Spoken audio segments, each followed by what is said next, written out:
তৃতীয় দিনে হাজিরা দিলেন সন্দীপ ঘোষ। 10:30 নাগাদ সিজিওতে ঢোকেন সন্দীপ ঘোষ। আরজি করে প্রাক্তন অধ্যক্ষকে ফের তলব করে সিবিআই।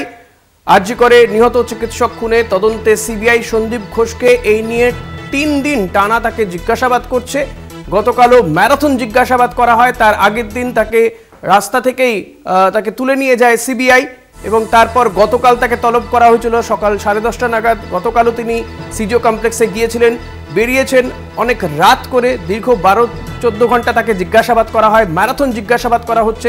তাকে ফের আজকে তলব করা হয় এবং তিনি সকালেই সিজিও কমপ্লেক্সে ঢুকে গিয়েছেন, তাকে জিজ্ঞাসাবাদ করছে। তৃতীয় দিনে হাজিরা দিয়েছেন সন্দীপ ঘোষ, যদিও তার কাছ থেকে একাধিক বিষয়ে জানতে চাইছে সিবিআই আধিকারিকরা, এমনটাই জানা যাচ্ছে। টানা 3 দিন ধরে তাকে জিজ্ঞাসাবাদ চলছে। সন্দীপ ঘোষ আরজি করের প্রাক্তন অধ্যক্ষ। এই ঘটনার জেরে তিনি পদত্যাগ করেছিলেন। শাকিল মুস্তাক রয়েছেন। শাকিল, সন্দীপ ঘোষ তাকে টানা 3 দিন ধরে জিজ্ঞাসাবাদ চলছে, যদিও তাকে গতকাল রাতে তিনি বেরিয়ে যান। আজকে আবার সকালে তাকে জেরার জন্য তাকে ডাকা হয়, তিনি ইতিমধ্যে গিয়েছেন। কোন কোন বিষয়গুলো জানতে চাইছেন সিবিআই আধিকারিকরা, মূলত তার কাছ থেকে কি জানতে পারছো?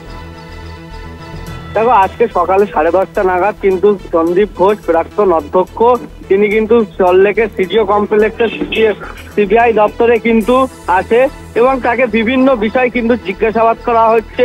আরজিকর হাসপাতালে মহিলা চিকিৎসক যে ধর্ষণ হয়েছিল খুনের ঘটনায় এবার সিবিআই স্ক্যানারে কিন্তু মেডিকেল কলেজের সদ্য প্রাক্তন অধ্যক্ষ সন্দীপ ঘোষের ফোন রেকর্ড, সূত্রের খবর সেই সন্দীপ ঘোষের ফোন রেকর্ড খতিয়ে দেখা হবে বলে সিদ্ধান্ত নিয়েছে কেন্দ্রীয় তদন্তকারী সংস্থা। এছাড়াও সূত্রের খবর আরজিকর কাণ্ডে নিহত চিকিৎসকের পরিবার ভিত্তিতে অভিযোগ যে করেছিল সেই সব ভিত্তিতেই চলবে সেই সব জিজ্ঞাসাবাদ। সেমিনার হলের দেওয়ালে কেন ভাঙা হয়েছিল সেই সবও জানতে চাইবে সিবিআই। কেন্দ্রীয় এজেন্সি সূত্রে খবর। আরেকটা খবর জানিয়ে রাখি যে সঞ্জয় রায় মূল অভিযুক্ত, তাকে কিন্তু মানসিক স্বাস্থ্য বিচার করতে আনা হয়েছে 2 মনস্তবিদকে। আচ্ছা শাকিল, থাকো তুমি আমাদের সঙ্গে।